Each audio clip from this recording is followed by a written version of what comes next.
In the European Parliament, we often look at issues of taxation and competition between businesses, because the single market is designed to ensure that everyone works to the same rules.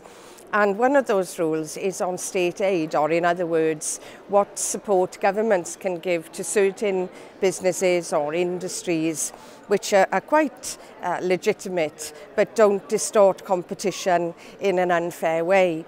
Now, one of the issues that has been raised recently in relation to state aid could actually have a very damaging effect in Wales, and that's on the slate industry.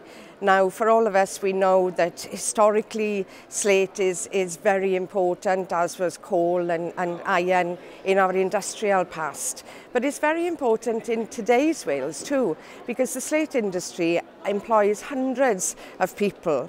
It's very important in terms of, obviously, the slate we put on our roofs. Although we import far too much of it, we should use Welsh slate more.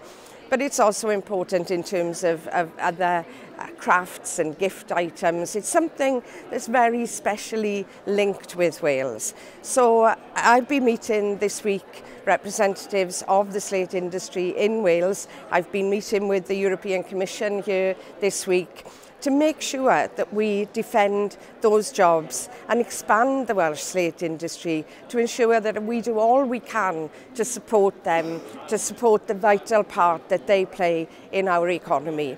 And so I will be working with colleagues from the Westminster Parliament, my Plaid Cymru colleagues, and with councillors and all the people that we can get together to make sure that we support the Welsh slate industry and that it has a very promising, successful future.